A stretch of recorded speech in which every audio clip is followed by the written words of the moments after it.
Muted. Owen had me muted. All this and more on today's Blockchain Basement. We are the bread and butter of all the information that's been swimming across the internet for crypto news. If you're gonna screw me, at least pull my hair. Hell yeah. What do you got?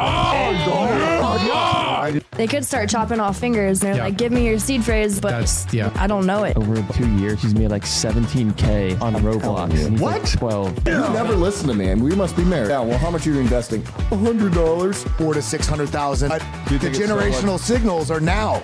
Now. You're spread so thin, that's how you get in on Snake. Snake's been my biggest winner.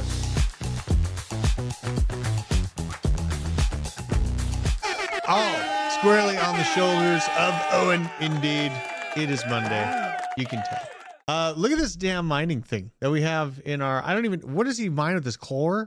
Is he mining chlor with this? I think that's what he said on Monday. Nick and his crazy science experiments right next to Joe Biden on the table there. I'm sure these are going to be lit up and making me sweat more than normal in the gym. That's where he plugs them in at. But it's Monday. We out here. We may have a special guest popping in, so keep an eye on the board, Owen, for me. We might have a special guest joining us on the show, but other wonderful beings joining us on the show today. We have Hannah over here ready to write some legislation. Honestly, you look pretty fancy. Proper. Yeah, very proper. Earplug is stuck in my earring. We caught you. It's like fishing. I'm hooked. We caught you. We hooked you. Shout out to Cali Crypto, dude. We got a warrior up in the chat. C90FTW, Hope E, Shake and Bake, Bob from Accounting, Cali Crypto, dude, Fade TradFi, all the G's, all the OGs. And you know, I hope you guys had an excellent weekend. I spent a lot of my time playing in the dirt. I had to go buy a hoe at I broke that hoe. I broke that hoe. So I had to go back to the store and get a new hoe. Hopefully the garden is going to be expanded soon. Hannah, I underestimate the difficulty in turning dirt up by hand, especially with a lot of dirt. I kind of underestimated that. My hand is very worked this fine Monday morning. Rodney up in the Getting chat. Stronger. Yeah, well, you know, it's like that farmer strength. It's like that I see like elderly women in China that are like stronger at this than I feel like I am. I mean, I can go for hours, but then like, holy God, what does their forearm feel like after that? What a day in crypto though. My crypto journey. What's up, brother? Hey, Rodney. So there's some mixed emotions going on. All right, we'll just look at, I mean, I got a lot of market thoughts, obviously. Let's just check out where we're at. Bitcoin working on boring everybody literally to death, stuck at $63,000. So this is the price action, but the pain here is that Bitcoin price looking pretty good. And, you know, where's our altcoin season, right? That's what everyone keeps asking me. When altcoin season?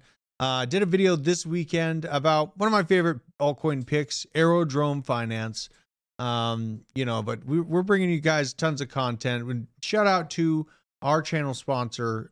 We are powered by Arculus, and they just kind of make everything go round for us. I'd love spreading the idea of holding your value and your worth on your own schedule. There's a lot of things going on in the world. We saw some shakeups with banks. We'll be getting into that later on in the show. We did see a few banks one get seized and another start to show its weakness. And I think it's going to get worse. But as you guys remember, March 15th to March 20th to 23 is when we had the U.S. banking crisis kickoff, and Bitcoin was at $20,000. Many of your favorite influencers were saying, going to 10K. This is the final straw. We've gone up too fast. It's going down. That was at $20,000. We're at 63, and people are getting bored. Pretty amazing time frame to begin with. But this from S Jewel altcoin gems. Oh, this is frozen? Oh no. This thing keeps turning on and off on me. Like it shows that it's working. It's dead. It's dead. But essentially, what we've had is kind of a slowdown at large for altcoins. We see a few outliers, but here's what we got going on. Here's from S Jewel. Welcome to altcoin desperation land. Bitcoin dominance is going up and Bitcoin price going down.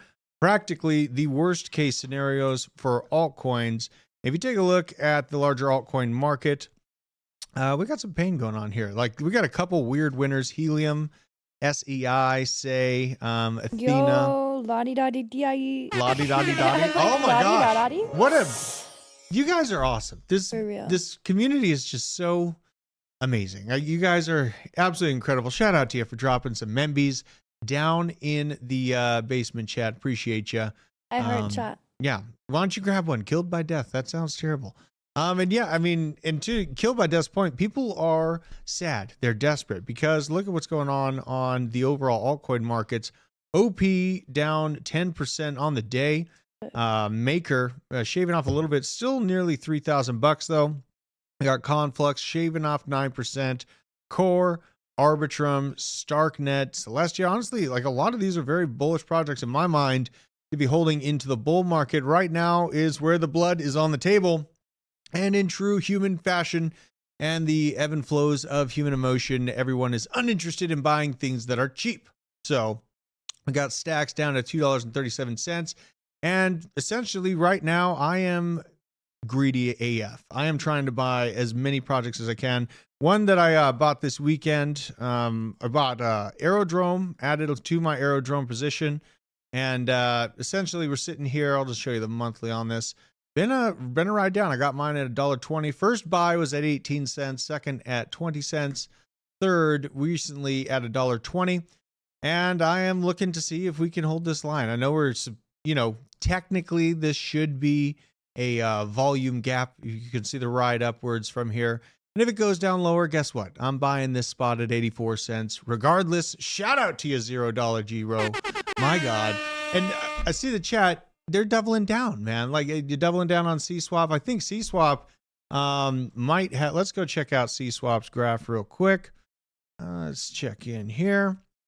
So yeah, we're down to 6 cents on C-Swap, and we are looking for some health here. We are looking for, and it went below this level right at around 7 cents.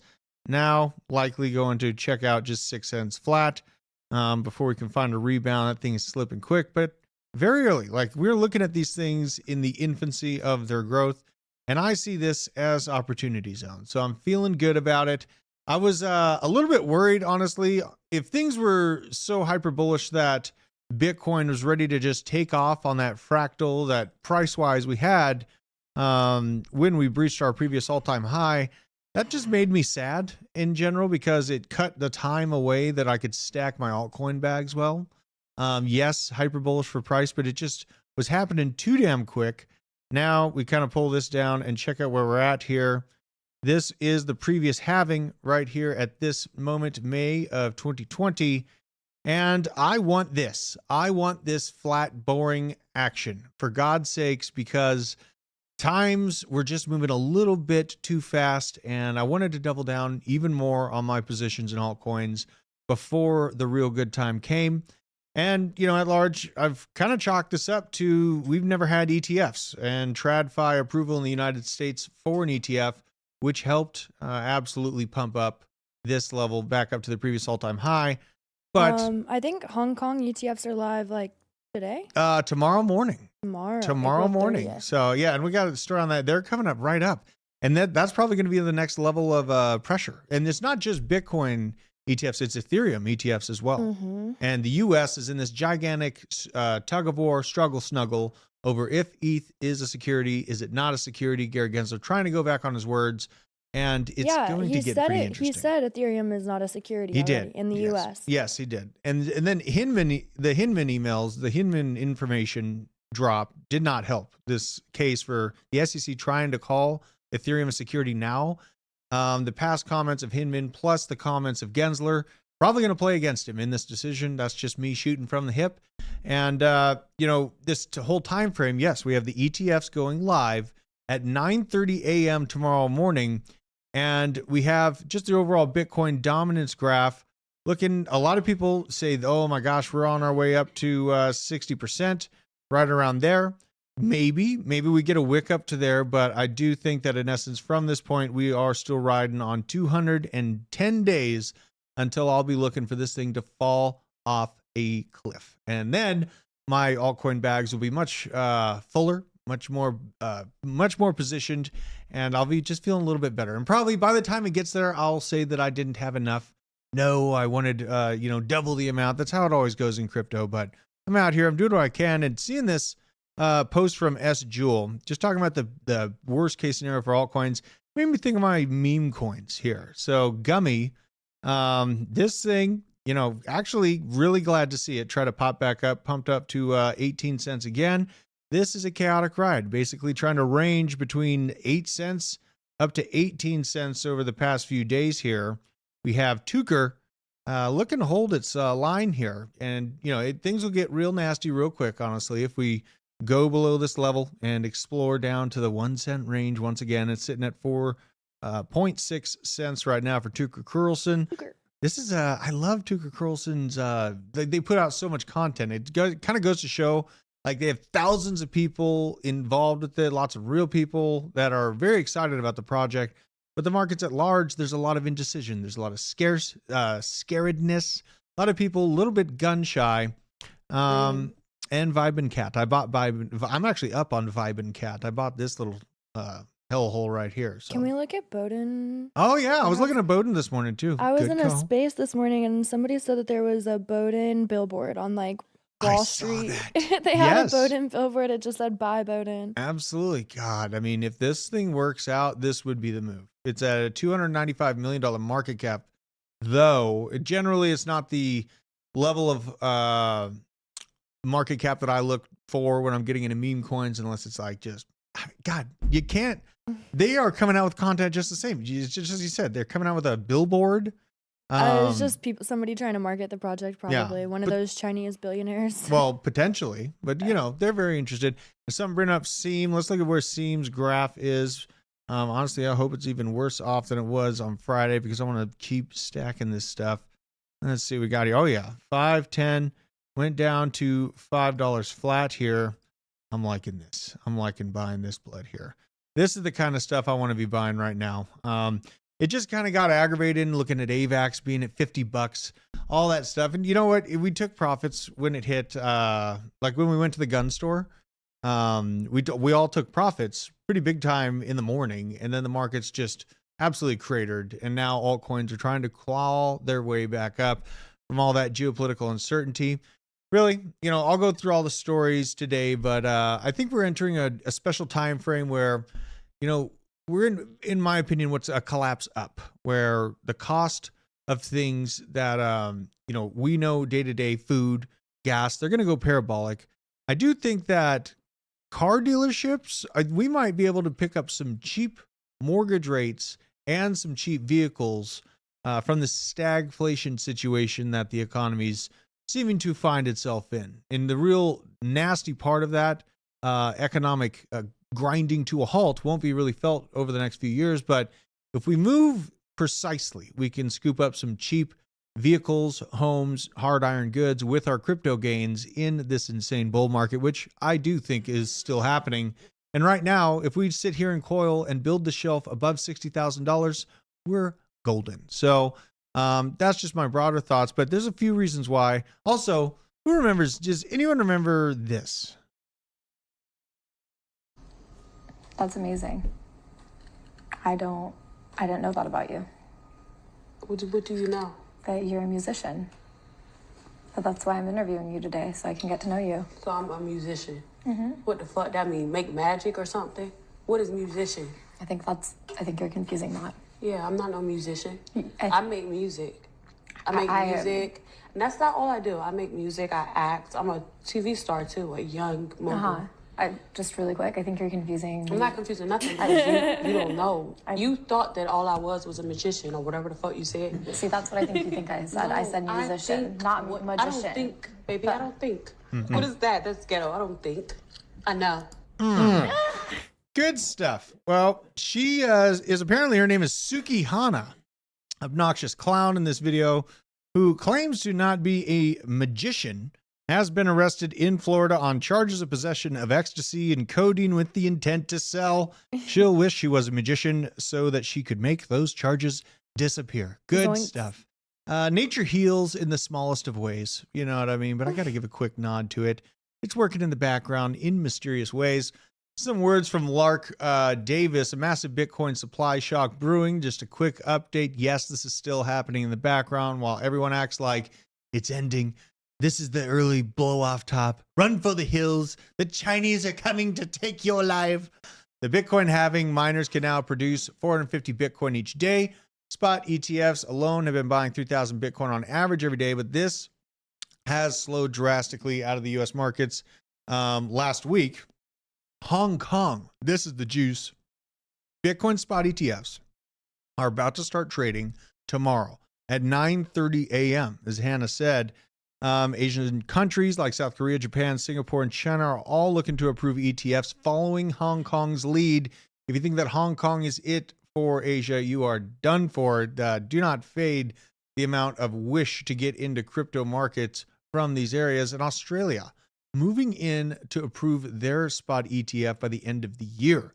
So things are getting very spicy. What is the USA time prediction for an Ethereum ETF now? Or what do we think? Because we were saying May for so long. I know, but you guess what? Okay, so on Friday we covered the fact that Consensus is suing the SEC, right?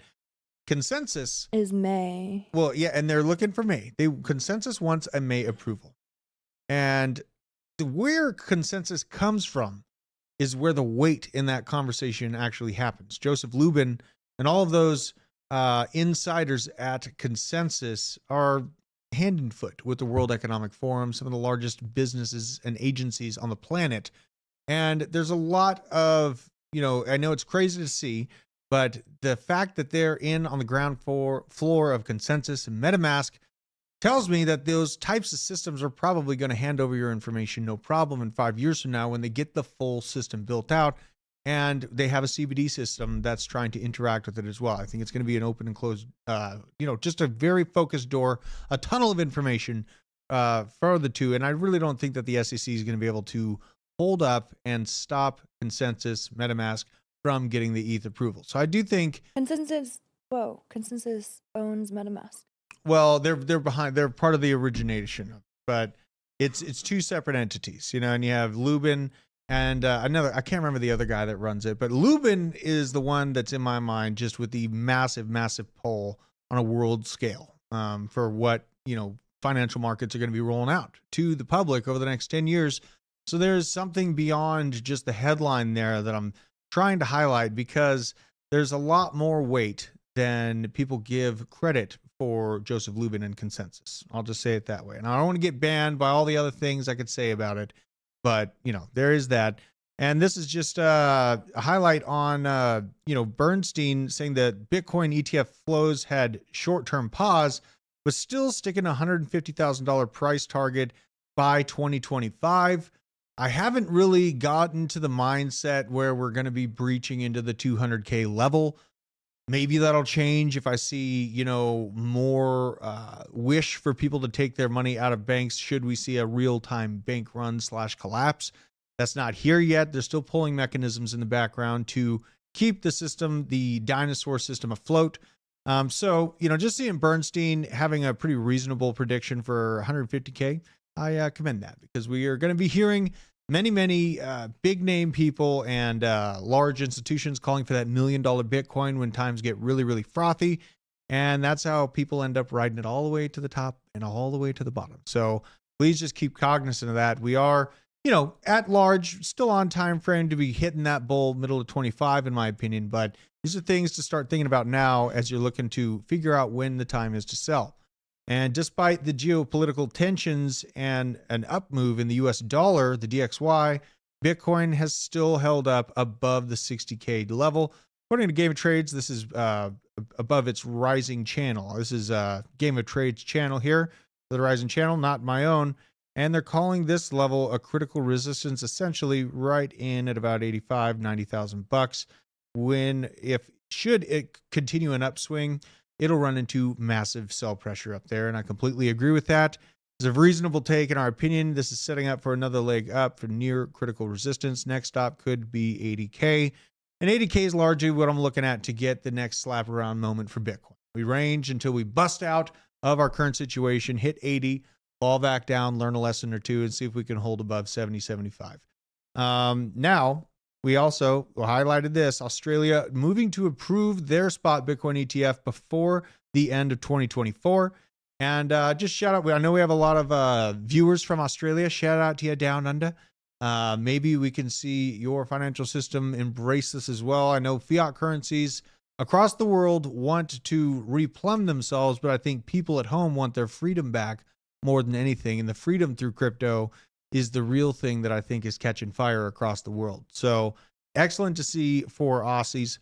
We also have the Hong Kong spot ETF going live tomorrow, as we said earlier, 9:30 a.m.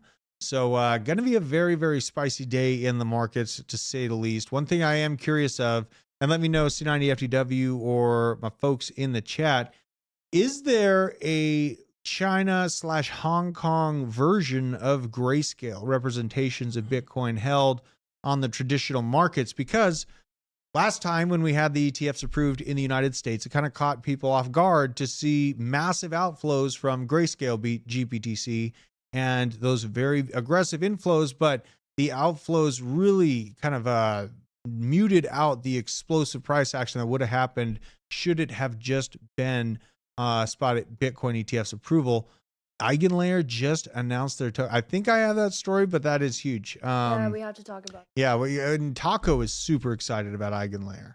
Taco and Johnny. I was just in a space, I think they were talking about, I don't know what they were talking about, base? Yeah. Brought up Eigenlayer. And Friendtech. The Friendtech airdrop is on Thursday, if you have Friendtech. Is it really? Mm-hmm. So with Friendtech coming back, maybe it catches fire. You think Stars Arena will try to ride that, or is it kind of out in the dust? Is it Stardust? Is Stardust? I think Friendtech, the token, could be worth something. I think most people are going to get airdropped the Friendtech token and sell it.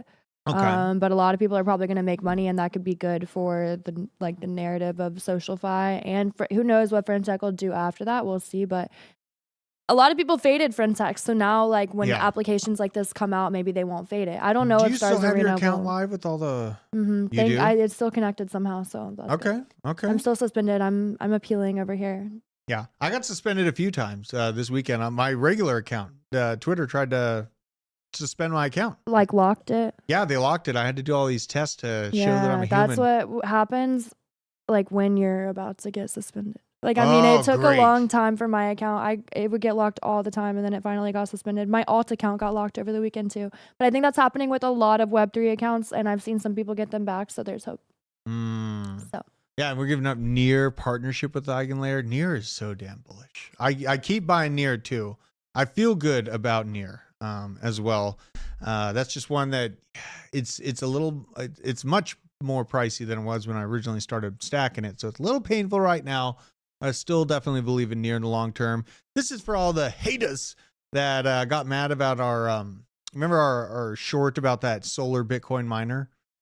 Solo Bitcoin miner. We're like, you would never hit a block on this thing, this tiny little thing. Well, joke's on you. Solo Bitcoin miner wins 3.125 Bitcoin in a lottery, solving a valid block. So Stop absolute it. G. What a G. You know what I mean? Wait, that's sick. This is the magic of crypto right there. You know, and yes, it's tough to solve a block as a Bitcoin solo miner. I acknowledge that, but it happens, people. It happens. You can't get lucky if you ain't at the fair, you know, as they always say. Good on that guy. So now we have these words from Michael Saylor I liked. He said, "It is a tragedy that you would work 40 to 50,000 hours and then lose all of your money because it was ripped off or debased away because you didn't know where to store it." There's some amazing quotes in this interview with Michael Saylor, but this clip had some of the best.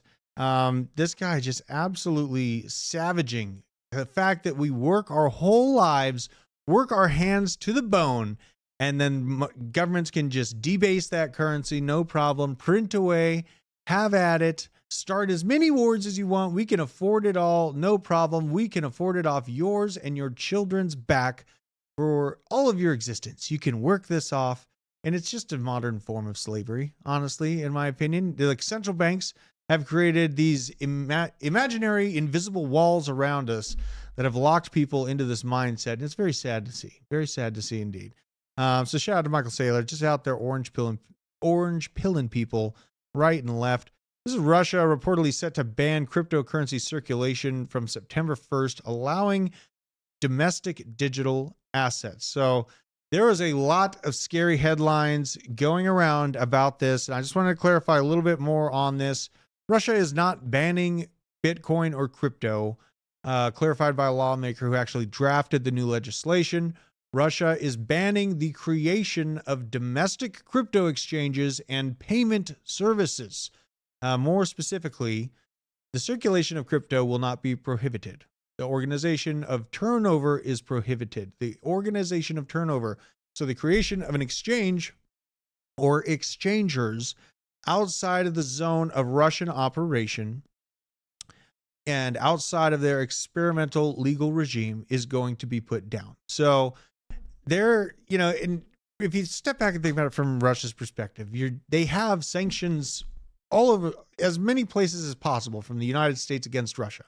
So they're having to nationalize. They're having to set up an insular BRICS currency system that is separate from that currently sanctioned system. So yeah, we see this from the United States, like, oh my God, they're banning everything. No, it's that we're in conflict with them and they're setting up their own inroads. It makes perfect sense for me. So I just had to talk a little bit on that subject. I know there's a lot of fear, a lot of uncertainty. And you know what? I put out scary headlines when it's valid, but that one really didn't seem to merit it. They did make some moves. They shut down Barabit, freezing withdrawals, and offers chocolate instead, apparently. So investors stormed the office of Russian crypto exchange Barabit last weekend, demanding the return of over $4 million in frozen funds and approximately $4.3 million. They were offered chocolates, apparently. Let's see what the hell is going on here. Oh my God. Oh. They like trick-or-treating. That's they got right. Tricks. Like, word up, bro. Word up. I mean, I would never accept that. I don't know what the hell they're. I mean, this guy looks a little bit unenthused. You know what I mean? He's like, really, bro? That can't be real. People would I mean, pass away. Well, and like you're inside of an office. It's the same thing having like if a bank is insolvent or they don't have your funds and the lobby's full of people. They're going to try to pacify you. They're going to try to give you some short-term validation. You know, and at large, we can expand this thought to what happens to everyday people. Like we go through life watching the purchasing power of our dollar fall off a cliff, but it doesn't matter because guess what? We can still get McDonald's and watch football and zone out on everything and just basically be put in our place, complacent little rodents beings that stay in good training. And, you know, I mean, yes, this is going down for Barabit, but at large, I think that what you're going to see is Russia just build out its more internal crypto exchange system. You can't ban the use of crypto, but they're going to do what they can to control the companies that are changing in and out of it.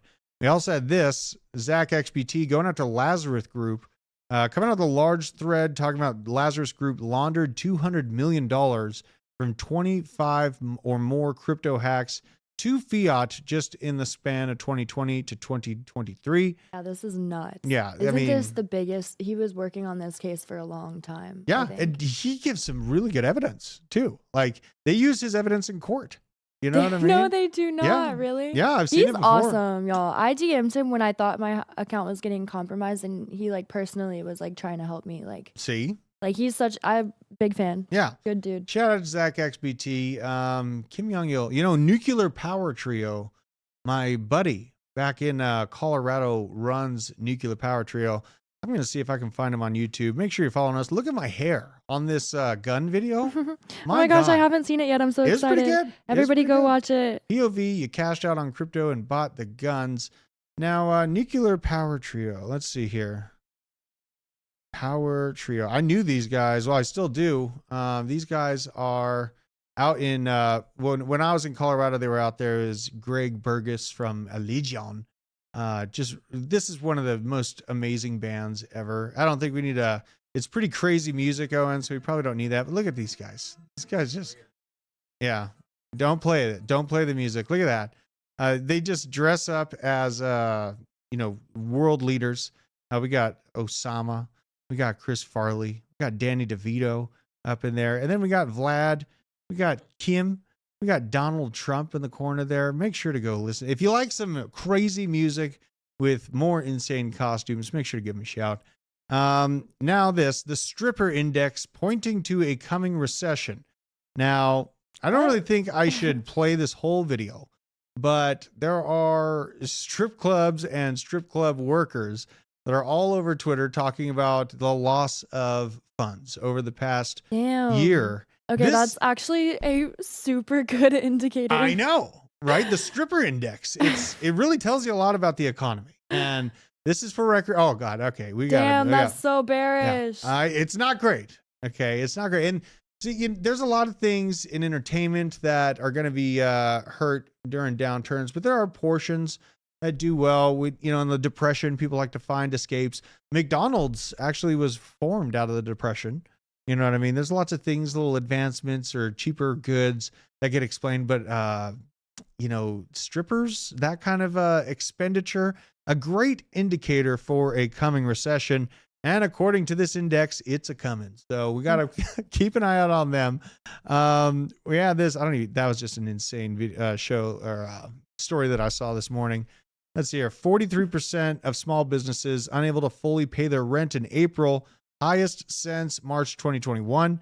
Delinquencies were the largest among restaurants, where 52% became delinquent in April.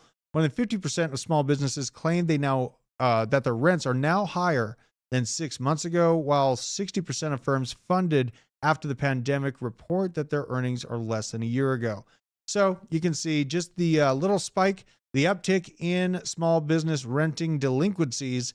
It's kicking up a little bit. And you drive through old school downtown Main Street, you can feel the pain. You know what I mean? There are, little spots of like the liquor store. It's always going to be doing great, right? The liquor store, always killing it.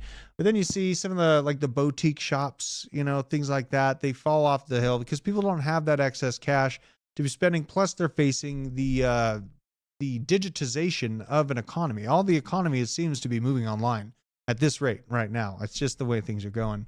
So, seeing this, I have heard some, I was listening to a pretty interesting talk with a business owner. He was able to rent out a spot at the mall. You can remember, that video of the mall we were showing. One of these guys was able to rent a mall location for like $300 a month.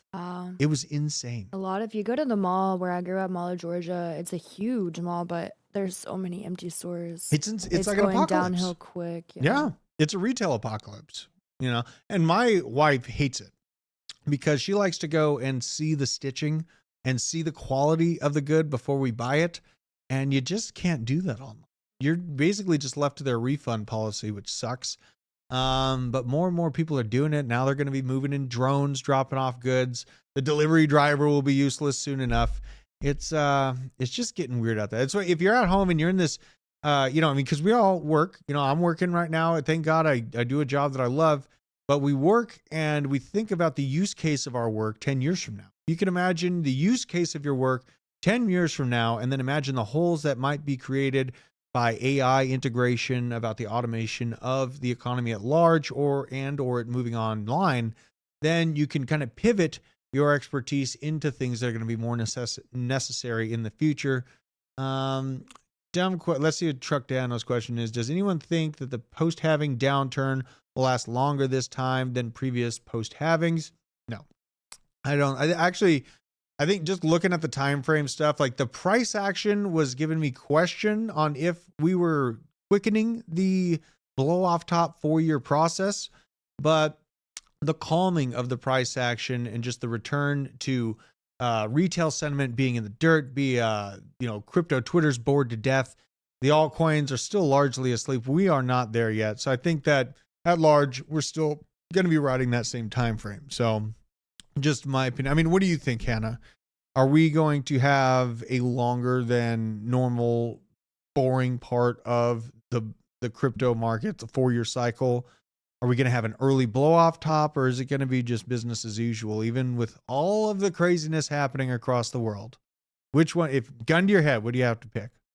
Like right now, how long is it going to be boring? Yeah. Like, is it going to be boring all the way up to the end of the year? Will it fade everyone and start to pop off like the next month?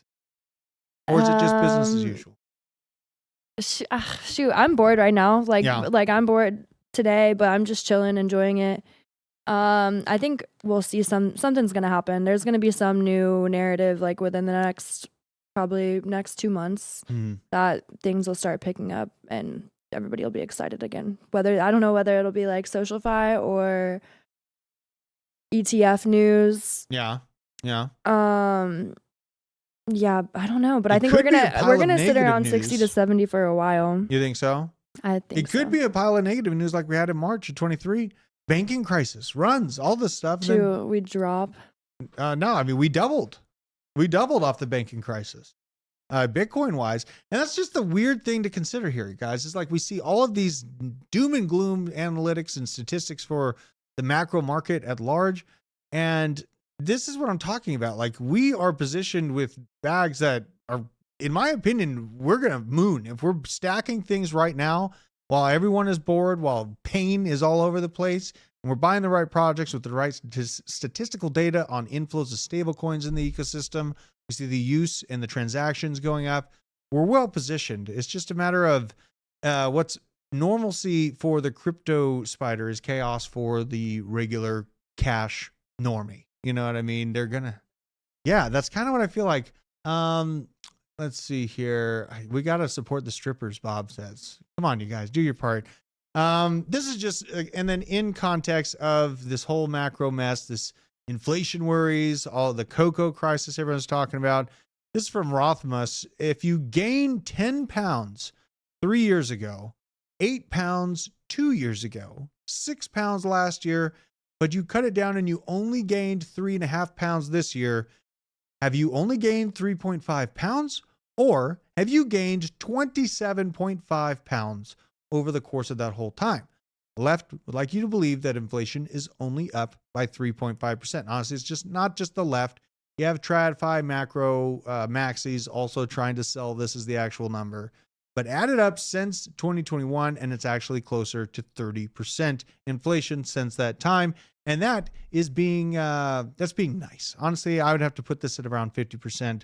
If you're asking me what the price of goods has done over the past 3-4 years, I'm looking at like 30 to 50% increases across the board on the goods that I buy. Oh my gosh. I saw the video last night of, you guys know Little Debbie's, like the cakes. Oh yeah. They're everywhere. The cosmic brownies. Little like, I used to live on them when I was little. It's so bad. But a girl made a video the other day, like unboxing a zebra cake box or something. And you know how they used to be like this big? Like they were like a decent size. They're not big, but like they used to be like this. Mm-hmm. She opened it and the package was literally like this big. What? Of a zebra cake. It's like skinny and like I was like, oh, what? That's that shrinkflation Joe literally Biden was she said it was the same price and the package was just it was like embarrassing. It was so small. Yeah. I'm like, that's insane. The packages are getting smaller and prices are getting higher. Yeah, it's pretty disgusting. And it's aggravating when I have so many kids to feed. You know, you really feel it. Like I spend a few $1,000s on food a month. Yeah. A few $1,000s on. So, and then just, further explanation, because there's going to be a lot of psyops coming from the feds this month. I'm just telling you guys. So So from Kobesi, the most ironic part about higher rates for longer is the U.S. government itself needs to lower interest rates more than anyone. Over the next year, a record $8.9 trillion of U.S. federal debt will mature and need to be refinanced at much higher rates. The U.S. debt services cost before the Fed started raising rates were roughly 1.5% of GDP. Now, the U.S. is paying 3.1% of GDP in debt service cost as interest rates have risen. By 2034, the U.S. debt is expected to cross a staggering, now they're calling for it too, $50 trillion, because that's the rate at which we will land. You know, I saw something, I think it was, came out, we're adding like $99,000 in debt like every minute or something like that for the U.S. It's just something absolutely, the amount of spending that we're doing right now of being so spread thin across the world, trying to be, world police, is just insane right now. Who's going to pay for all that interest expense on the debt? Well, people that are trapped in fiat currency are going to be the ones that pay for this out of control freight train. Unfortunate, but reality. Now, within that pain that I see, we also see this from car dealership guy. Someone asked him a good question that seemed obvious. Why are dealership margins compressing? Why is the upside in selling coming to a close? His response: higher interest rates, he put rates twice, cooling consumer demand for most brands, not all. And he's talking about all the brands but Toyota, of course. That's what he's talking about, because Toyota stay hot and sought after. Just the way it is. Owen, you drive a Ford fucking Ranger, don't you? And you say it proudly. What is your problem? You need to get a Tacoma, okay? Oh my gosh. He says, hell no. Oh my gosh. Owen? All right, the Ford Ranger has a cool name, but you're going to be happier long term with the Tacoma. I'll just say it that. All right, so what's your bull market car? Are you getting a new Ford Ranger? You have to tell me now. I need to know, Owen. What are you going to buy? I have to know. You gotta shoot from the hip. Is it a Hilux? Get a Hilux. F-250. You need the towing capacity. All right, fair enough. More pain for the car industry, though, is growing new car inventories. So they're not only are the new car inventories going nuts, the auctions are having a hard time selling off what's already on stock, and a dwindling consumer savings. So at this rate, I do see a nice haircut for the auto industry at large, used vehicles, and I'm going to be taking advantage of that in a big, big way. That's what I am here to tell you is, yes, we'll do great over the next 2 years if we hold and sell our crypto at the right time. I'm going to be selling off mid-2025. If I'm wrong, I'm wrong. If I'm right, great. But I will be transferring that into real estate and vehicles and hard iron goods. This is the Bitcoin way with a membership airdrop. Shout out to you. I see Grouper 64 got it too. Chicken Bitcoin salad. You know what? I don't eat the tuna salads. TJ used to eat tuna salad. Chicken and salad. Chicken salads. I can't do it. Chicken salad's good. I cannot. If I were to do that, it would be fajitas. That's like the closest thing to a salad I get. That's fine. Like fried salad. You know what I mean? Or at least baked or cooked a little bit. But yeah, I think that we're going to be able to take advantage of that pain in the auto market at the beautiful time of our crypto market. So this is a chaotic call, but I'm just trying to set us up for major success. And I'm going to be shouting that from a rooftop, especially as it gets closer to happening, guys. It's all about being prepared for it. Now, speaking of be prepared, we all love our altcoins. This is a large list of token unlocks that are coming in May. Crypto Cali dude likes the Tacoma Trail Hunter. That is a fire vehicle. Deucey, don't worry, mate. He's here. Large token unlocks coming. Pith with 1.26 billion on May 20th. We got Sui unlocking $1 billion worth May 3rd. AVAX with a 334 mil May 22nd, and Meme token May 3rd with 147 mil. Here's some honorable mentions. We got DYDX, Aptos, NGL. I haven't really looked at this one. SEI, Stark, Uni, ARB, all kinds of unlocks coming. And this Merle one, this is actually one of the new kind of Bitcoin layer 2s, I believe that is, that I slapped on my watch list. I think it's kind of stacked in there. with stacks. So I'll be checking that out. I believe I got a story on it here in a minute. But these are important things to watch out for. Large amount of token unlocks coming out. And yeah, here's Merlin chain. Merle, $135 million, 6% of the supply coming out on that. So we got to be watching this stuff. But you know, it's coming out, it's happening right as the bull market's kicking off. So pretty decent time for it to be happening. Definitely don't want to be in the situation where you're stuck in the bear market and you have massive unlocks as well. A lot of Forerunner likers out here, you know, and I would love to be able to get a Forerunner, but I have to get the Sequoia. The Forerunner just doesn't have the third row for it. And I love Forerunners so much. Grew up with one. You know, but the ones that I four-wheeled with were Jeep Cherokees. I flipped 2 Jeep Cherokees in my high school days. It was good times. So we have this Hong Kong spot ETF launch. No gateway for mainland China investors, though. So this is something interesting to watch. Now, the ETF's available in Hong Kong, but the mainland China will not have access to this. So not sure if that's going to change anytime in the immediate future, to be honest with you. They seem to take their time with the non-financial District 1 of the country. Even for the futures-based ETF listing in Hong Kong, actually tried to set a trade. The brokers will jump directly to reject the trade, Wang noted, emphasizing the immediate disconnect of Chinese investors from this product. Hopefully they change that to equalize, because Bitcoin is all about bringing freedom and ease of access and the access across the world to people. Seeing it still shut down to China's mainland folks, that's extra sad for me to see. The US ETF market, almost $9 trillion in assets. That is a trillion with a T. The entire Hong Kong ETF market is around 50 billion. So the US ETF market, much, much larger.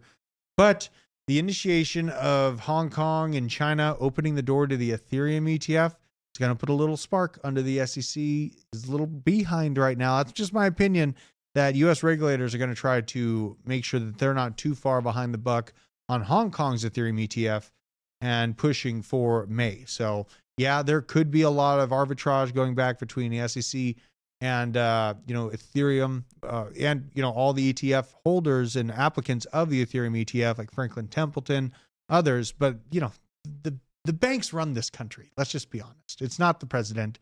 It's not any of our votes. It's what the bank wants. They need a lesson in marketing.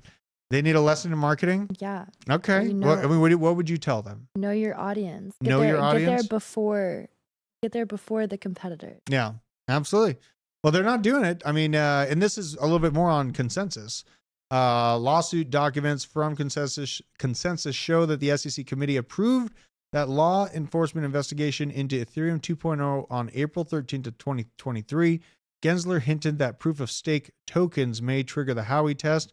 The SEC asked Consensus to provide more details about its role of the Ethereum to proof of stake and its acquisition, holding, and sale of Ethereum. So Consensus locking arms with the SEC over this, and they are so cooked into the back dark rooms of worldwide finance. I don't see that the SEC is going to come out the victor in this. I do still actually think that they're going to get their ETF for Ethereum still, regardless of all this. We have Franklin Templeton. Like, speaking of that, Franklin Templeton, one of the largest asset managers in on American soil, rather, list its spot ETF for Ethereum on the DTCC. So they're moving a little bit ahead of time. A heavyweight in asset management has launched a new product called the Franklin Ethereum TR Ethereum ETF, officially coded EZET. Weird name, EZET. What kind of name is this? They really, really could have worked harder on that that name. You know what I mean? Like, you just stop and think about it. You're like, is that the best that they could come up with? EZET? It's kind of weird, honestly. But the Spot ETF has made its debut in the Depository Trust and Clearing Corporation website, critical platform for handling securities transactions in the U.S. So they're feeling confident. That's what this reads as. They're feeling confident it's going to be approved. So they're getting the pavement laid out for this thing to roll down the street on.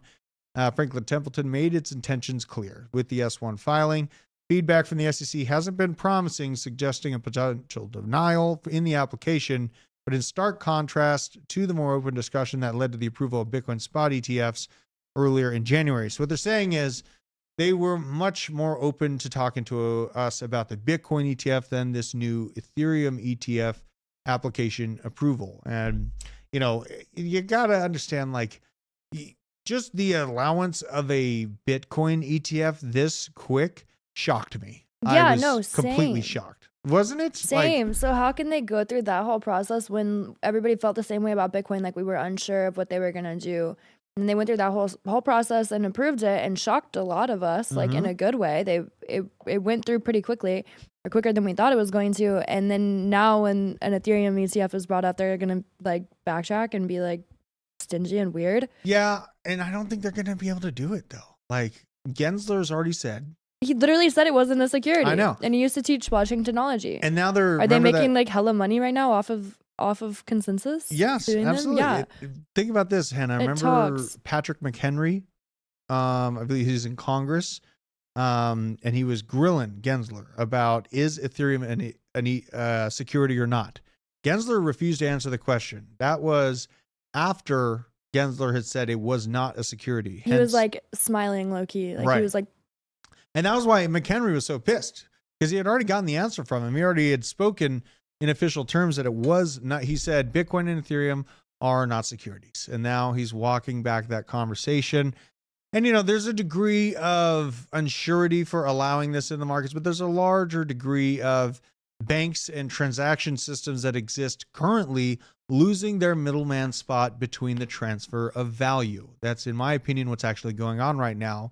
It's contention for control of the largest reason why governments exist in the recent past is being the middleman, that financial mechanism that's just shaving a little bit off the top and keeping the gerbil spinning on the wheel. So interesting things to be watching right now. There's so many different layers to this conversation as TradFi continues to work towards embracing crypto halfway, but then keeping it at bay in portions of the house where it still wants its middleman transaction gathered.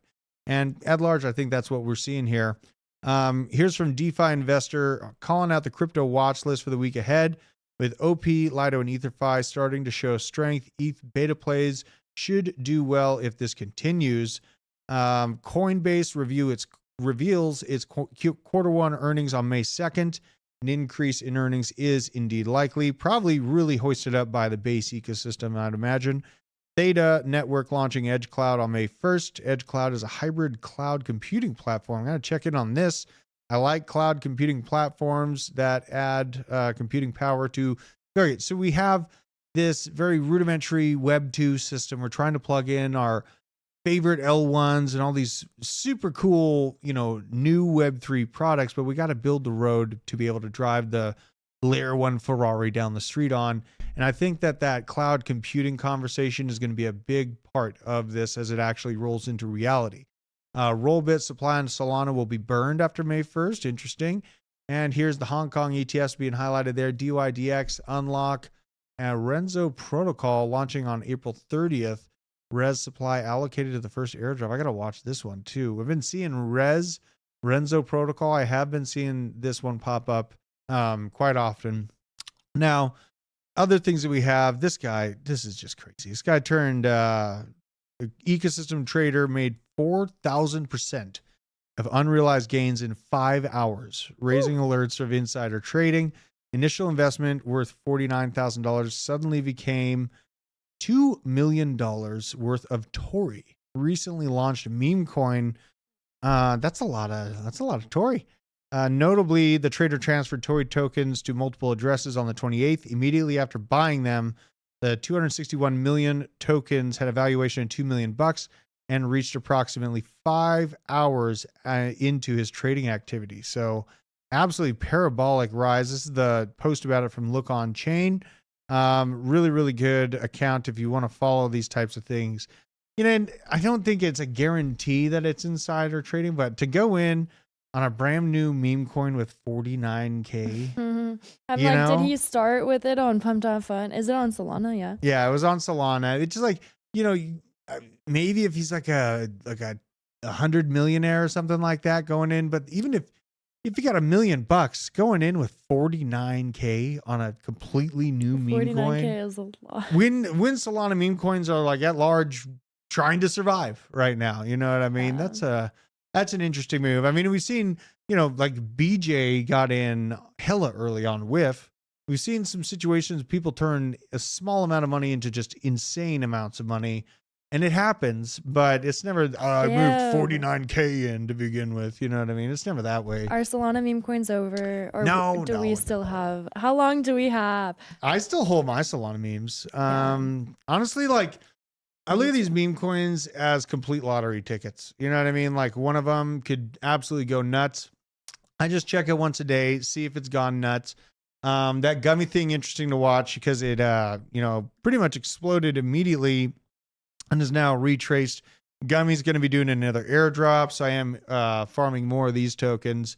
But I have a Trump Pepe. It was a community takeover, and I bought it super low. And I'm holding this thing because if it survives and revives, man, I buy. Sometimes I take a risk on these types of plays. Let's see the 1 day here. I bought it very, very low, and it's actually pretty good in profit right now. I think this is the one. I'll have to double check. These are always so hard to see if it's the exact one, but yeah, I'm holding Trump Pepe. Whiff was actually a community takeover. It got hosed to begin with, and then a community takeover happened. A lot of people just bullish, extremely bullish on it, and then it goes nuts. And like, I don't think long-term meme coins are not going anywhere long-term. I came into the space from Pepe, from meme coins, and like this cycle just told us, like it just confirmed that they're not going anywhere because it's just fun. And if you treat it like a business, like it can be. Yeah. Like you can turn it into something that's real and it's a real community and has value. One example of value is just you have that community. Like for anybody that wants to start a business from a meme coin community, you have the support of all of those holders. Yeah. Like, because it's just everybody, they're not going anywhere. They're fun, and if you do it the right way, then they could turn into like a real thing. But you have to see a hella active community for some hope like that to happen. That's like, yeah, but it's so fun to me. Like that's my favorite part. And there's a lack of builders in the meme coin space, I feel like. So that's a big opportunity with a lot of potential if you have the ability to market and to do branding the correct way and build a community. Yeah. Community builders are so undervalued because that's the backbone of a meme project. And like the people right now, if you want to make your specialty like marketing a meme coin project, building meme coins, there is an opportunity for that. Like there is a window for that. Well, and like, last week we saw Stripe and Solana. You know what I mean? We saw Stripe moving and integrating Solana. There is a little bit of news for Avalanche in that same regard. Stripe has expanded to move on to an Avalanche integration as well. Avalanche sitting here, it's like in the $30 level. I think Avalanche is a reasonable grab right now. If you're looking for something a little bit more sure-footed in the altcoin sector, just had to highlight this. Integration will allow users to seamlessly access usually niche crypto products and DeFi apps. Damn. That's pretty cool. You know what I mean? That's pretty cool through the Stripe app. And you can get on exchanges, NFT platforms within Avalanche. So it might give the ecosystem within Avalanche a little boost, a little bit of the meme coins on there, a little bit of boost for more access, but probably not going to move the needle majorly yet. I think we still got to see a large influx of retail. Here's from Emperor Osmo talking about Bitcoin L2s. Now, obviously, I love stacks, but this Merlin, MRL layer 2, let's look at Merlin as far as where it is on price action, because I have seen this thing popping up all over the place. I want good exposure to Bitcoin, another layer, like layer 2s on Bitcoin, BRC20s. If they're accessible and it's a smooth process, I'm getting them. This is ticker MRL. So we got to go here, see what we get. I don't know if we'll get the actual, it doesn't even give us the dang price. Let's see if we can go on Dex Tools. MRL.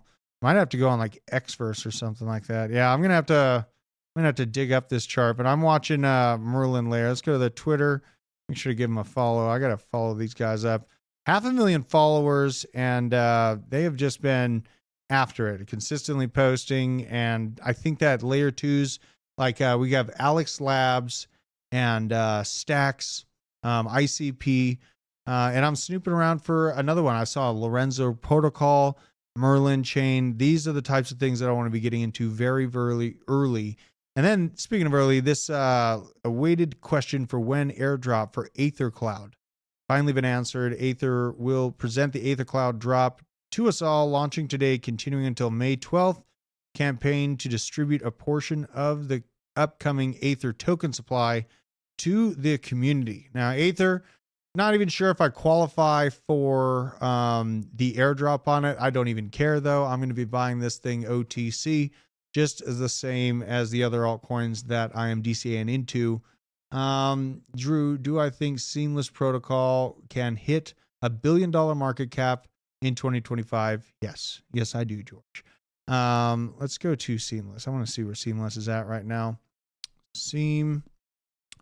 Bam. I did a video on my broader thoughts on base and why I think it's got the silver spoon in its mouth for this particular bull market.